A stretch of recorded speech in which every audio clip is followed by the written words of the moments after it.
샬롬 샬롬 샬롬 샬롬.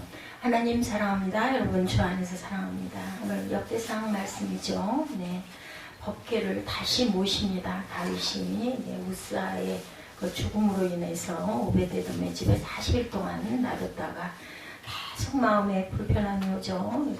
정말 아주 소망했는데 그런 사건이 일어나가지고 시대에 빠졌던 다윗이 다시 법궤를 하나님의 법대로 모셔드리는 그런 역사. 우리 전체 말씀 16장 말씀 전체를 한번 시간이 없지만 바로 보고 갑니다. 법궤를 옮기려고 다윗이 계획하고 준비하죠. 하나님의 은혜로 나라가 다시 안정돼서 하나님은 다시 법궤를 예루살렘으로 모셔오기를 원합니다. 처음으로 법궤를 예루살렘으로 옮겨오려고 했을 때 범한 실수를 통해서 오늘 많은 깨달음과 교훈을 얻었어요. 그래서 오늘 16장에서는 하나님께서 명시해 놓으신 규례대로 법궤를 옮기고자 합니다. 즉 레위인들을 소집해서 그들을 성결케 하고 법궤를 어깨에 메어 운반하도록 합니다. 16장은 다윗성에 옮겨지는 법궤와 관련된 내용들이 기록되어 있죠. 법궤를 옮기려는 다윗의 계획, 하나님의 법궤를 예루살렘으로 옮기려던 첫 번째가 실패를 했어요. 역대상 13장에서 다윗은 다시 법궤를 옮기려 계획을 세웁니다. 다윗은 자신의 뜻대로 행하고자 했던 지난번의 잘못을 깊이 반성하고 회개하고 하나님의 규례대로 이 일을 진행하기 위해서 노력합니다. 다윗은 법궤를 옮긴 후 안치할 수 있는 처소를 마련하기 위해 장막을 칩니다.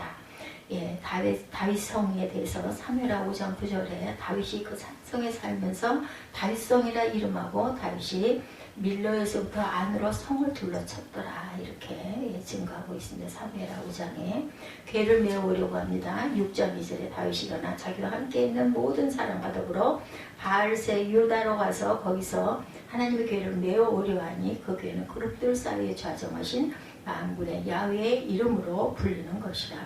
규례를 따릅니다. 다윗은 베레스 무사의 사건이 자신과 이스라엘에 대한 하나님의 징책이었음을 압니다. 다윗은 법궤를 숲에 싣고 오게 한 자신의 결정이 중요한 잘못이었다라는 걸 깨닫습니다. 그래서 하나님의 규례에 따라 레위지파의 고핫 자손들을 불러 모으고 법궤 운반의 책임을 맡깁니다.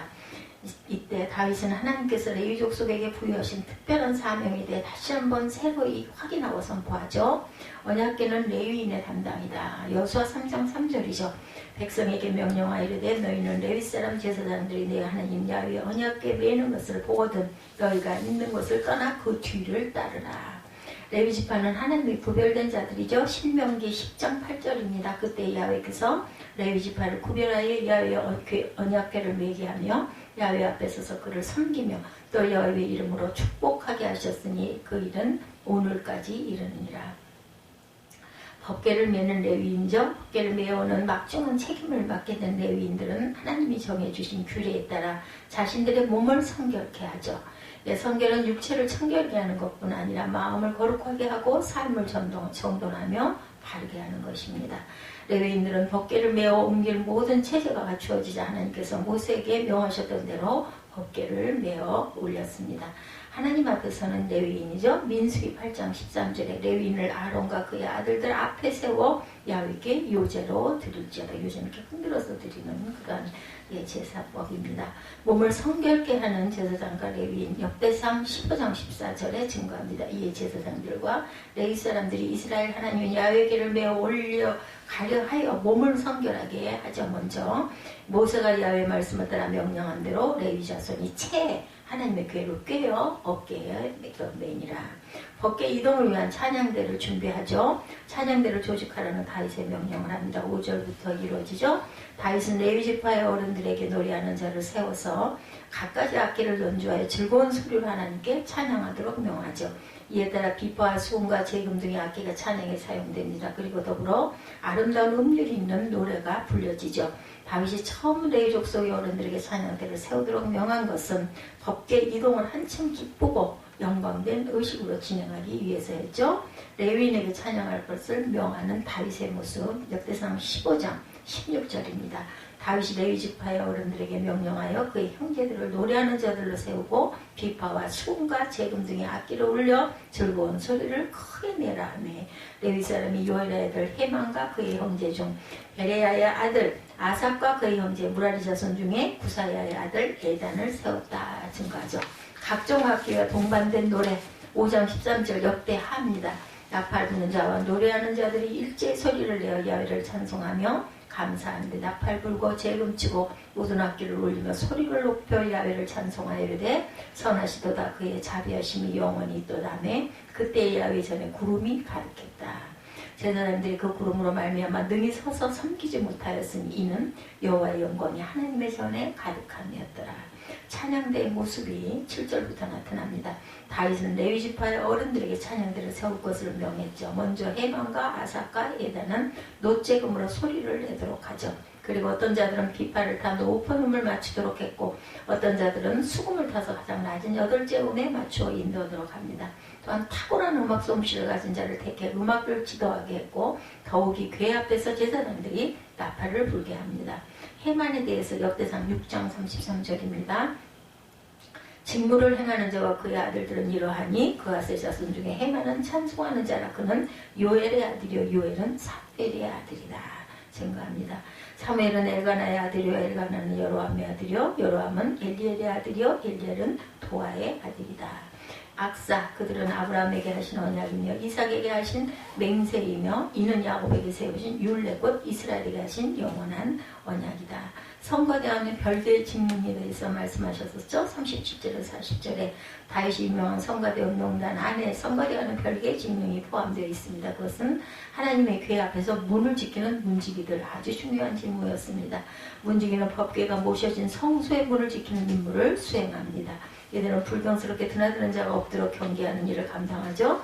그런데 이 문지기의 임무는 남자들만이 수행하는 것이 아니라 여자들로 말미암아 행하여집니다. 궤 앞에서 문을 지키는 자들 역대상 15장 24절에 제사장은 스바냐와 요사박과 느다넬과 아미세와 스가랴와 분하야와 엘리에셀은 하나님의 궤 앞에서 나팔을 부는 자여 오베데돔과 여히야는 궤 앞에서 문을 지키는 자이더라. 이때부터 오베데돔의 가족 모두가 문 지키는 문지기들이 되죠. 예. 오베데돔 그 다음으로 그들의 형제 스가랴와 벤과 야아시엘과 스마라목과 여히엘과 운니와 엘리와과 분하야와 마세야와 마띠리야와 엘리블레후와 믹네야와 문지기 오베데돔과 여히엘을 세웠다. 예, 노래하는 자 헤만과 아삭과 에단은 노재금을 크게 치는 자였다고 역대상 15장 19절에서 말씀하죠. 그래서 법궤를 옮기는 이스라엘의 모습입니다. 언약궤 이동 사역을 감당하죠. 다윗을 비롯한 이스라엘 장로들과 천부장들은 법궤 이동 사역에 참여하기 위해서 오베데돔의 집으로 갔어요. 이스라엘 백성은 언약궤 이동을 시작하기 전에 먼저 언약궤로 옮겨갈 수 있도록 은혜를 베푸신 하나님께 제사를 드립니다. 이 제사는 지난번에도 저지른 잘못에 대한 속죄, 하나님께서 야훼의 궤를 맨 레위 사람을 도와 무사히 옮길 수 있도록 하신 것에 대한 감사의 제사였죠. 즐거이 메고 온 언약궤입니다. 사무엘하 6장 12절입니다. 어떤 사람이 다윗 왕에게 아뢰어 이르되 야훼께서 하나님의 궤로 말미암아 오베데돔의 집과 그의 모든 소유에 복을 주셨다 한지라. 다윗이 가서 하나님의 궤를 기쁨으로 메고 오베데돔의 집에서 다윗성으로 올라갑니다. 다윗성에 대해서 열왕기상 8장 1절 이에 솔로몬이 야훼 언약궤를 다윗성 곧 시온에서 메어 올리고자 하여 이스라엘 장로 모든 지파의 우두머리 곧 이스라엘 자손의 족장들을 예루살렘에 있는 자기에게로 소집하니 이스라엘 모든 사람이 다 에다님을 곧 7째 달 절기에 솔로몬 왕에게 모이고 이스라엘 장로들이 다 이름에 제사장들이 궤를 매니라 증거합니다. 열왕기상 8장 1절이었습니다. 찬양하는 다윗과 이스라엘이죠. 언약궤를 옮겨 인을 감당하게 된 레위인들과 다윗은 모두 흰 세마포 옷을 입었어요. 다윗은 그 위에 배 에봇을 하나 더 입습니다. 이는 법궤 이동이 단순한 종교행위가 아니라 엄숙한 제의식에서 거연되었음을 말해줍니다. 다윗은 법궤가 순조롭게 이동하는 동안 야훼 앞에서 힘껏 노래하며 춤을 춥니다. 다윗의 명에 따라 조직된 레위인들의 찬양대는 법궤가 이동하는 동안 큰 소리로 찬양하며 힘있게 악기를 연주하죠. 세마포와 에봇을 입습니다. 역대상 15장 27절에 다윗과 및 궤를 맨 레위 사람과 노래하는 자와 그의 우두머리 그나냐와 모든 노래하는 자도 다 세마포 겉옷을 입었으며 다윗은 또 배 에봇을 입었다. 이스라엘 무리는 크게 부르며 뿔나팔과 나팔을 불며 재금을 치며 비파와 수금을 힘있게 타며 여호와의 언약궤를 메어 올렸더라. 다윗은 춤추죠. 사무엘하 6장 14절이죠. 다윗이 야훼 앞에 힘을 다하여 춤을 추는데 그때 다윗이 베옷을 입었더라. 여기서도 베옷을 입었다라고 증거합니다. 예, 미갈이 업신여기죠. 이 사건을 통해서 하나님의 법궤가 예루살렘으로 입성하는 동안 다윗과 이스라엘 백성은 기뻐하며 춤을 춥니다. 그런데 이와 같이 기뻐 날뛰는 다윗의 모습을 본 미갈은 다윗을 업신여기죠.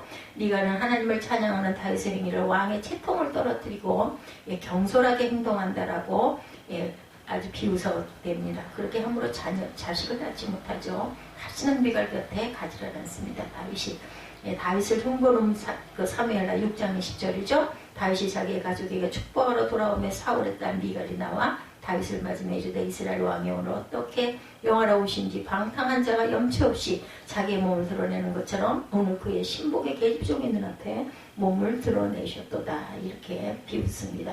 다윗이 미갈에게 이르되 이는 야훼 앞에서 한 것이니라. 그가 내 아버지와 그의 온 집을 버리시고 나를 택하사 나를 야훼의 백성 이스라엘의 주권자로 삼으셨으니 내가 야훼 앞에서 뛰놀리라. 이렇게 말합니다. 대가로 자녀를 낳지 못한다. 사무엘하 6장 22, 3절이죠. 그러므로 사울의 딸 미갈이 죽는 날까지 그에게 자식이 없으니라. 사람은 살아가는데 수많은 실패와 시행착오를 거듭하죠. 신앙생활에서도 예외는 아닙니다. 우리 믿음의 조상들도 많은 실수가 있었죠. 하나님은 말씀 속에서 분명한 길을 가르쳐 주셨지만 말씀에 대한 무지가 실수를 가져옵니다. 다윗은 지난번에 실수를 깨닫고 하나님의 궤를 규례대로 옮겼어요. 예, 우리는 16장을 통해 무슨 일이든지 하나님의 뜻을 쫓아가는 것이 중요함을 알고 더욱 힘써 하나님 알기에 우리가 힘써 알아가야 되겠죠. 어떤 사람에게 천사가 찾아와서 3가지 소원을 들어주겠다라고 하자 한참 고민하다가 옆에서 잔소리하는 아내를 보고 말했어요. 저 마누라를 데려가시고 좋은 새 마누라를 얻게 하여 주십시오. 소원대로 아내가 죽었어요. 장례를 치릅니다. 조문하는 사람들이 죽은 아내가 마음이 곱고 남모르는 선행으로 동네에서 힘들게 사는 사람을 섬겨왔고 사랑으로 상겨온 것을 말하면서 아주 안타까워했습니다. 그래서 마음이 변한 남자는 자기 아내가 정말 좋은 사람이었다는 생각이 들어서 2번째 소원을 저 마누라를 다시 살려주십시오. 그래서 그의 아내가 다시 살아납니다. 이제 소원이 하나밖에 남지 않았어요. 예. 고민하다 결국 소원을 들으신 천사에게 자신에게 무엇이 가장 필요한지를 물어봤어요. 예, 천사는 받은 은혜에 감사하는 마음이다. 이렇게 얘기해 줬다고 합니다. 그래서 그는 정말 3번째 소원으로 자신에게 감사하는 마음을 달라. 이렇게 기도했다고 그러죠. 천사는 그에게 감사하는 마음을 줬답니다. 그랬더니 그의 입에서 감사의 고백이 흘러나옵니다. 그는 일생 감사하는 마음으로 행복하게 살아갔다라고 해요. 예, 그 소원 3가지는 잘 이루어졌어요. 그죠? 예, 우리가 이제 송년이 가까워져 11월이 이제 다 갔습니다. 그리고 12월은 한 해를 살아오면서 감사의 달로 우리가 보내야 하죠. 예, 사람이라면 받은 은혜와 도움이 돼서 고마움을 표시하는 것이 당연합니다. 정말 여러 가지 어려운 일, 고난스러운 일들이 많았지만 그래도 지금까지 여기까지 인도하시고 살아있게 하시고 지켜주신 것만도 우리는 감사해야 됩니다. 우리가 할 수 있는 것은 없어요. 내 생명을 내가 유지할 수 있는 게 아니죠. 감사는 은혜를 받은 자들의 은혜에 보답하는 것을 말하죠.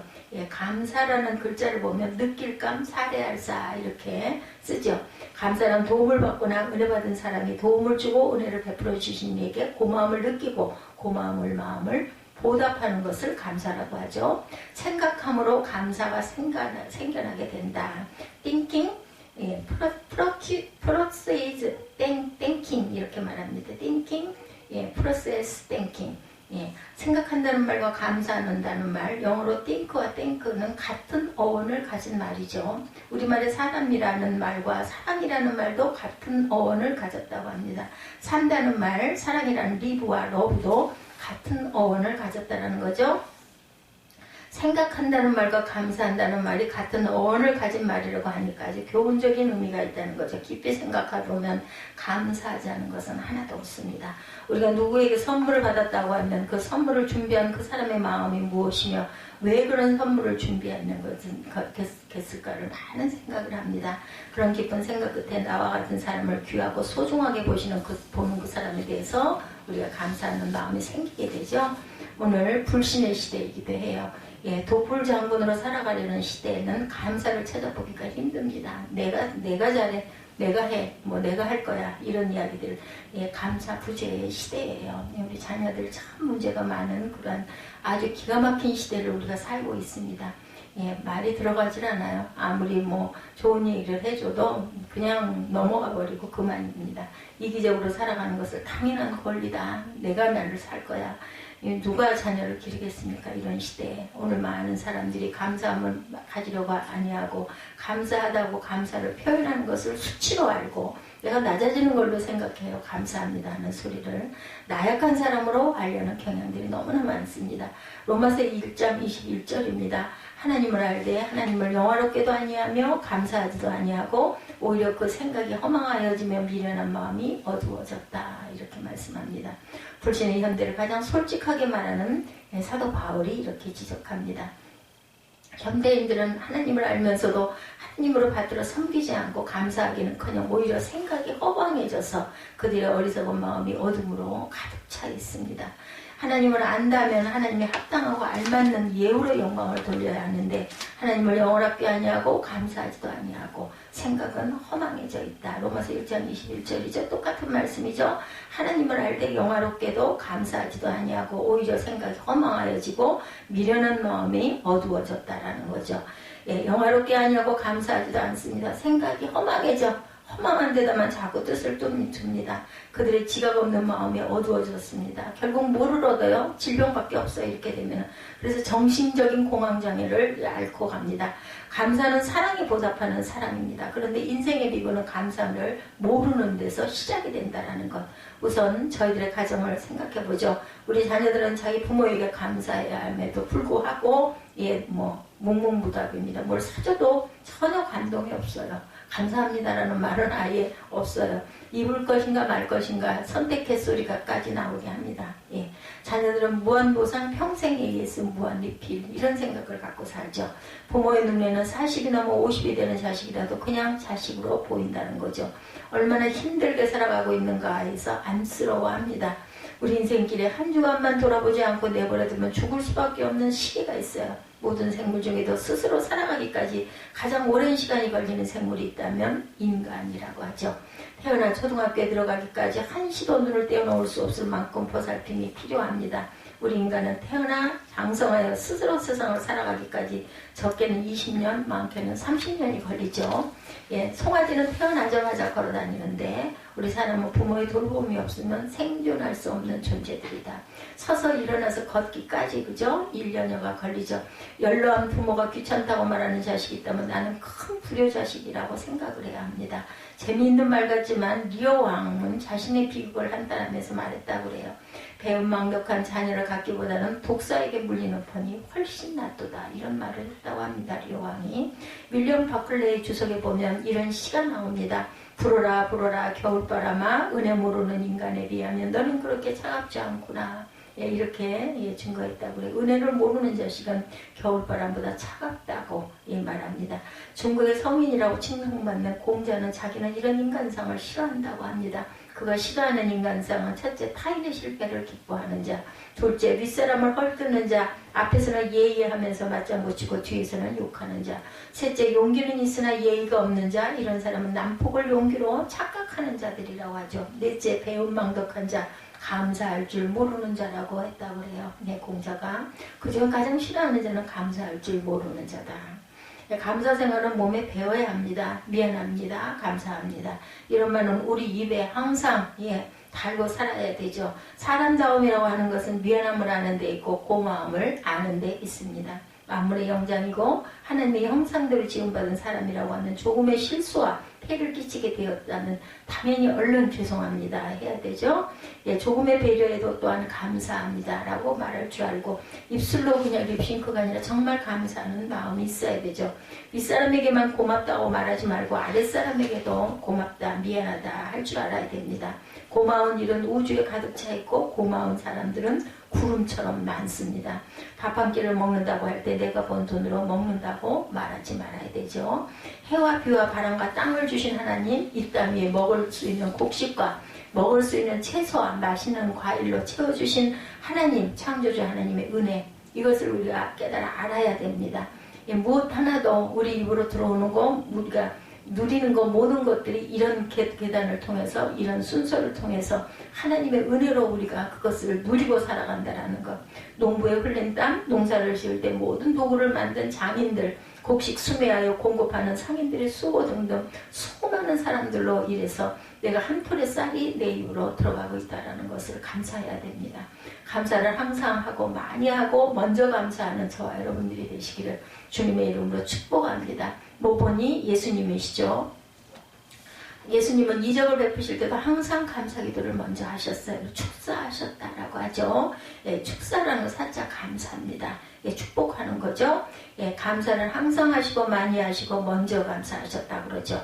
예, 우리 주님은 오병이어로 5,000명을 먹이실 때 먼저 떡을 가지고 감사의 기도를 드리시고 떼어 제자들에게 나눠주셨다. 이렇게 증거합니다. 다시 물고기를 들고 축사하시고 떼어 제자들에게 나누어 주시기도 했습니다. 최후의 만찬을 하실 때도 먼저 떡을 가지고 축사하셨습니다. 그래서 우리가 식사할 때 식기도를 하는 거죠. 감사 기도를 합니다. 그리고 포도주를 드시고 감사 기도를 드리셨습니다. 부활하신 예수님, 엠마오로 내려가시던 예수님은 한 집에 들려 음식을 앞에 놓고 또 축사하십니다. 누가복음 24장 30절이죠. 그들과 함께 음식 잡수실 때 떡을 가지사 축사하시고 떼어 그들에게 주셨다 증거합니다. 예수님은 감사를 늘 생활화하셨죠. 그때 예수께서 성령으로 기뻐하시며 이르시되 천지의 주제이신 아버지여 이것을 지혜롭고 슬기 있는 자들에게 숨기시고 어린아이에게는 나타내심을 감사하나이다. 올소되 이렇게 된 것이 아버지의 뜻입니다. 누가복음 10장 21절입니다. 나사로의 무덤 앞에서 기도하시는 주님을 외치셨습니다. 돌을 옮겨 놓으니 예수께서 눈을 들어 우러러보시고 이르시되 아버지여 내 말을 들으신 것을 감사하나이다 라고 하셨습니다. 기도할 때 항상 감사하셨고 무엇을 앞에 놓고도 감사 기도를 드렸습니다. 일본의 기독교 사상가인 우찌무라 간조고는 하나님께서 이미 내려주신 은혜에 대해서 감사하라. 그러면 하나님께서 다시 새로운 은혜를 내려주실 것이다. 예, 묵은 은혜의 감사가 없이 새로운 은혜 받기는 어렵다. 예, 불평가라고 불리는 사람이 평생 만족을 느낄 수 없는 것은 그에게 감사하는 마음이 없기 때문이다 라고 얘기했다 그래요. 감사하는 마음이 없다면 평생 행복은 없다라는 거, 만족의 삶을 기대할 수가 없습니다. 구약에서 감사를 잘한 분들을 들어보라고 하면 다윗이죠. 다윗은 항상 감사합니다. 그 베들레헴의 목동이었는데 이략 하나님의 부름을 받아 통일 이스라엘의 왕이 됐어요. 그는 여부수 족속이 살던 예루살렘을 점령해서 그것을 명실공히 이스라엘의 수도로 만드는 작업에 들어가죠. 예루살렘이 이스라엘의 중심이 되고 마음의 고향이 되고 대대로 하나님을 섬기는 성전이 세워져야 누가 보아야 그렇게 되어야 수도가 될 수 있었어요. 다윗에게는 성전을 건축하고 싶은 마음이 간절했습니다. 이름이 다윗성이 되죠. 예루살렘 성전이. 근데 모세가 만든 성막은 여기저기 옮겨 다녀야 했죠. 길갈이라는 곳에 있었다가 실로로 옮겨옵니다. 다윗 시대는 기브온에 있었죠. 그러나 그 성막에는 법궤가 없었습니다. 법궤는 사사 시대에 블레셋에게 빼앗겼다가 돌려보내줬으므로 바알레 유다라고 하는 기랏 여아림의 아비나답의 집에 모셔져 있었죠. 법궤가 성막을 떠난 지 벌써 70년이나 흘렀어요. 예, 그러니 얼마나 다윗이 안타까웠겠습니까? BC 1075년, BC 1003년으로 이 기간은 아벡 전투 때부터 다윗의 예루살렘 정복대 기간입니다. 사사시대가 끝날 무렵 엘리 제사장 당시 아벡 전투에서 법궤를 빼앗기고 두세 제사장 홈니와 비누아스가 죽고 이스라엘의 군인 34,000명이 죽는 사건, 그리고 이 법궤는 빼앗기죠. 다윗은 하나님의 궤를 예루살렘에 옮겨오는데 먼저 군인들을 소집합니다. 이스라엘의 군인 3만 명을 모으고 거국적인 행사로 법궤를 모셔오기를 시도하죠. 아비나답의 아들인 우사가 야외 세술에다가 법궤를 싣고 내려오다가 나본의 타작마당에 이르러 소들이 끼므로 우사가 손을 들어 법궤를 붙잡았다가 그만 그 진노로 즉사합니다. 다윗은 좋은 일 하려다가 그만한 사람이 죽은 것을 보고 그곳 이름을 베렛 우사라 이렇게 붙였어요. 그 뜻은 우사를 치신 곳이다라는 뜻입니다. 그래서 법궤를 오베데돔이라는 레위 사람의 집에 잠시 보관하게 되죠. 오베데돔은 법궤를 잘 모심으로 큰 축복을 받습니다. 오베데돔에게는 아들, 손자 합하여 62명의 자녀들이 있었는데 힘을 잘 보고 유능하여 인정받고 또한 하나님은 그들에게 복을 주셔서 오베데돔은 그동안 신실하였지만 또 복을 받습니다. 다윗은 하나님의 말씀으로 돌아가 무슨 잘못으로 법궤를 운반하지 못했는가? 그것을 계속 상고하죠. 법궤는 수레에 싣고 다니는 것이 아니라 반드시 제사장들이 어깨에 메고 운반해야 했어요. 성경에 보면 법궤는 제사장과 레위인으로 고아 자손만 멜 수 있으므로 그것이 드러나 있음을 알게 됩니다. 다윗은 모든 제사장들과 레위 사람을 소집하고 다시 거국적인 행사로 법궤 운반 작전을 감행합니다. 제사장 사독과 아비아달과 여러 제사장들을 불러 모으죠. 그리고 수많은 레위인들을 족속별로 소집합니다. 그들에게 명령하여 법궤의 궤를 어깨에 메어 옮기라고 말합니다.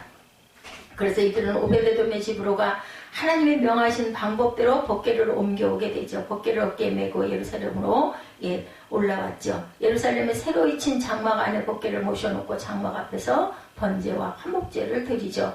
다윗은 음식을 많이 준비하게 하고 이스라엘 사람이라면 남녀를 가리지 않고 떡 한 덩이만 야자 열매로 만든 과자와 건포도로 만든 과자 하나씩을 나누어 줍니다. 그리고 레위 사람을 세워 야훼 궤 앞에서 섬기게 하고 이스라엘 하나님을 칭송하고 감사하고 찬양합니다. 악단을 조직하였는데 비파와 수금을 타는 사람들, 재금을 힘있게 치는 사람들, 나팔을 부는 사람들을 두었죠. 오늘 본문 7절입니다. 그날에 다윗이 아삭과 그의 형제를 세워 먼저 야훼께 감사하게 하여 이르기를 먼저 감사하라 이렇게 말하죠.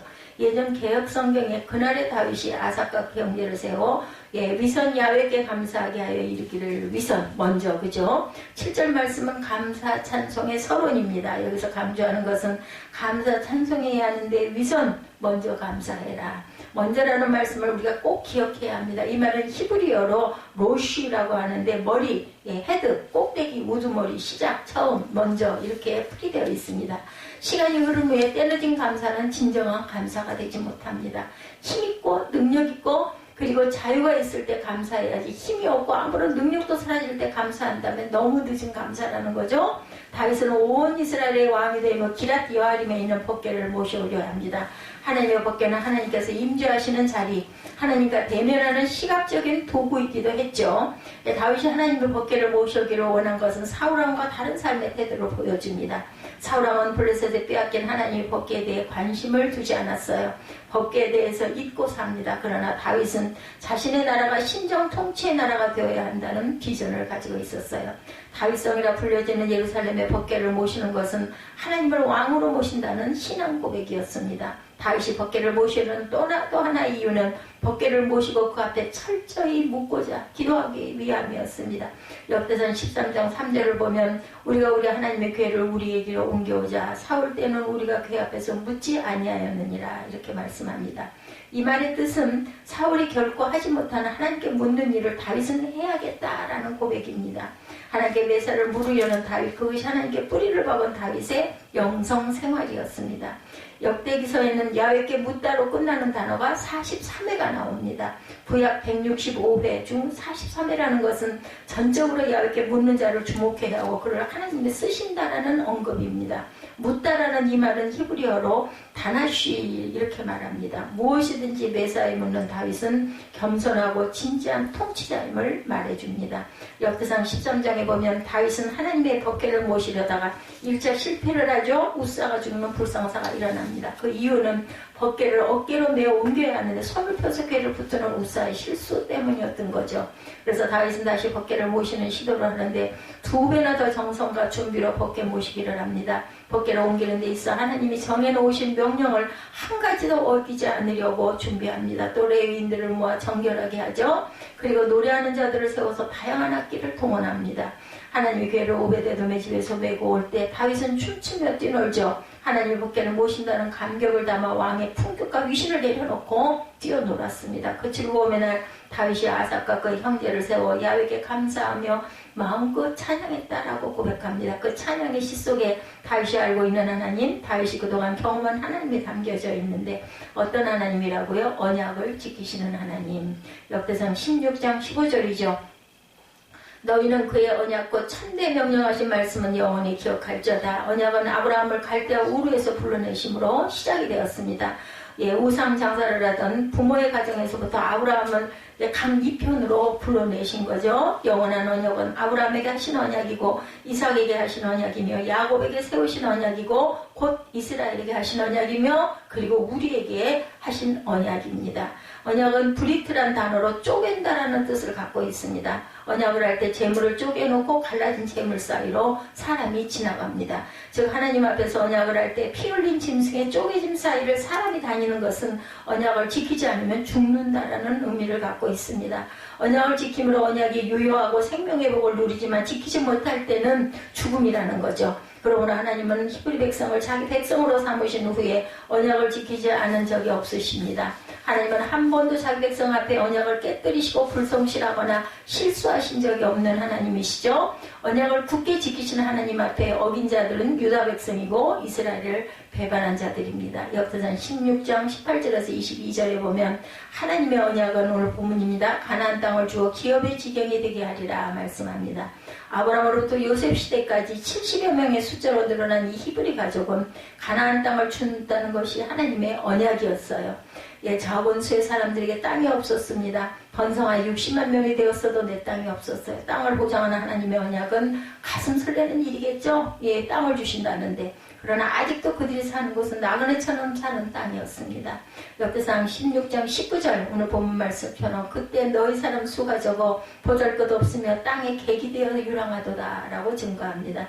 땅이 없어서 유랑하는 나그네의 세월이 흘렀지만 결국 하나님은 보호하시고 돌보아 주셔서 자기 백성을 가나안으로 인도하시죠. 하나님은 언약을 지키시는 이러한 하나님, 저와 여러분도 언약은 꼭 지켜가야 되겠죠. 이 신실하시고 성실하심이 이스라엘 역사를 관통합니다. 여기 하나님의 법궤를 모셔드린다는 것을 언약을 지키는 하나님을 모시고 그 하나님 앞에 바로 살겠다라는 약속이죠. 그 삶을 그 이행을 기뻐하며 다윗은 감사 찬양을 드린 거죠. 두 번째, 은혜를 베푸시는 하나님, 언약을 지키시는 하나님, 은혜를 베푸시는 하나님. 21절부터 23절입니다. 언약을 지키시는 하나님은 자기 백성을 그냥 두지 않으십니다. 21절에서 23절 볼까요? 이르시기를 나의 기름 부음 받는 자에게 손을 대지 말며 나의 선지자를 해하지 말라 하셨도다. 온 땅이여 야훼께 노래하며 그의 구원을 날마다 선포할지어다. 그의 영광을 모든 민족 중에 그의 기이한 행적을 만민 중에 선포할지어다.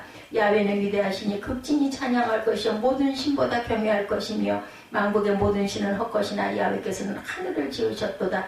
종교와 위엄이 그의 앞에 있으며 능력과 즐거움이 그의 처소에 있도다. 여러 나라의 종족들아 영광과 권능을 야훼께 돌릴지어다.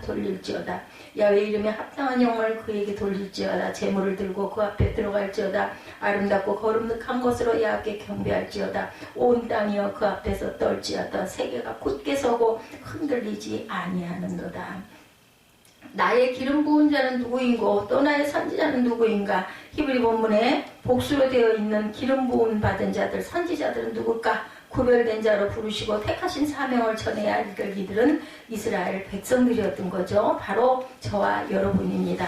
아직 완전한 군대가 되지 못했을 때, 아직 질서가 잡혀있지 못할 때 하나님은 부르시고 지켜주셨어요. 손을 대지 말고 해하지 말라고 주변 왕들을 하나님이 꾸짖으십니다. 하나님이 돌보시고 하나님이 보호하지 아니하시면 광야에서 배회하던 히브리 백성들은 어떻게 되었을까요? 다 죽었죠. 광야를 지나지 못하고 생존하지도 못했을 것입니다. 그들이 광야길을 걷게 된 것은 순전히 하나님의 은혜 베푸심이었는데 그것을 불순종하고 그리고 원망하고 한탄하고 했던 그 1세대들이 가나안에 들어간 사람은 한 사람도 없습니다. 모세까지도 들어가지도 못하죠. 여호수아와 갈렙에는 아무도 못 들어갑니다. 은혜가 아니면. 사실 우리는 목말라 죽고 굶주려 죽고 더 나아가 광야 같은 세상에 살아남기가 어렵습니다. 동서남북으로 우겨서는 원수들의 공격으로부터 멸종되지 않고 오히려 당당히 서는 것은 은혜의 힘입니다. 지키시고 보호하시는 은혜죠. 제가 어제도 그런 생각을 했어요. 우리가 정말 아무런 보호막도 없는, 뭐라고 그래야 되나, 그냥 모든 것이 드러나 있는 우리 생명의 순간순간을 모든 것이 아무것도 지킬 것은 없구나. 하나님의 은혜가 아니면 우리가 살아있다고 볼 수가 없겠구나. 그죠? 코로나 바이러스가 어디서 무엇을 타고 우리에게 엄습해 올지 지금은 멀쩡하게 서 있지만 순간도 알 수가 없는 우리구나라는, 아주 전혀 어떤 보호막도 하나님의 은혜 외에는 없구나, 이런 생각이 어제 들더라고요. 은혜의 하나님을 만나는 법궤를 모셔드리는 일이 어찌 감사하지 않을 수가 있겠는가. 힘들고 외롭고 가난하고 헐벗을 때 세워주신 하나님, 거룩한 하나님의 일을 향해서 새로운 비전을 꿈꾸고 갑니다. 우리는 변함없는 하나님의 은혜를 높여드려야 되겠죠. 이것도 하나님의 은혜고 저것도 하나님의 은혜고, 우리가 무엇으로 인해서 공고함을 받는 것도 사실은 하나님의 은혜로, 그 공고함을 통해서 또한 하나님을 만나는 그러한 준비의 과정이 아닐까. 은혜 아닌 것이 하나도 없습니다. 그래서 감사한 것이죠. 무한한 능력을 지니신 하나님, 25절에서 31절입니다. 25절입니다. 야훼는 위대하시니 극진히 찬양할 것이요 모든 신보다 경외할 것입니다. 왜 하나님이 무한한 능력자일까요? 26절에 하나님은 하늘을 지으신 창조자이기 때문이다. 아까 제가 읽었습니다. 26절이죠. 만국의 모든 신은 헛것이나 야훼께서는 하늘을 지으셨도다. 그분은 창조자시죠. 30절입니다. 온 땅이여 그 앞에서 떨지어다. 세계가 굳게 서고 흔들리지 아니하느도다. 그것도 하나님의 은혜로 서 있습니다. 창조주 하나님은 온 세상을 지금도 이 순간도 다스립니다. 세계가 굳게 서는 것은 하나님의 운행하시는 손길 때문이라는 거죠. 31절에서 야훼께서 통치하신다 할지로다. 통치하신 하나님의 종교와 위엄이 어디에서 와요? 그분이 지니신 통치자로서의 능력으로 오는 거죠. 무한한 능력을 지니신 하나님, 그 하나님이 우리가 만나는 하나님이고 우리가 예배하는 하나님이고 우리가 기도하는 하나님입니다. 다윗은 하나님을 너무나도 정확하게 경험했던 그러한 다윗이죠. 하나님을 온몸으로 알고 온마음으로 찬양하고 그의 성호를 자랑하고 싶었습니다. 왜 이렇게 다윗은 찬양하고 감사하고 하나님만을 그렇게 경외했을까요? 저는 그렇게 생각합니다.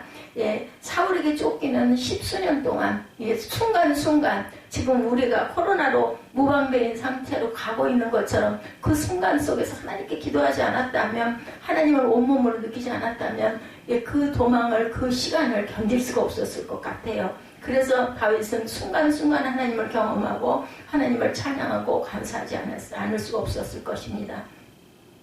사람의 만족은 하나님을 아는 것만큼 만족합니다. 사람의 행복은 하나님을 아는 것만큼 행복해집니다.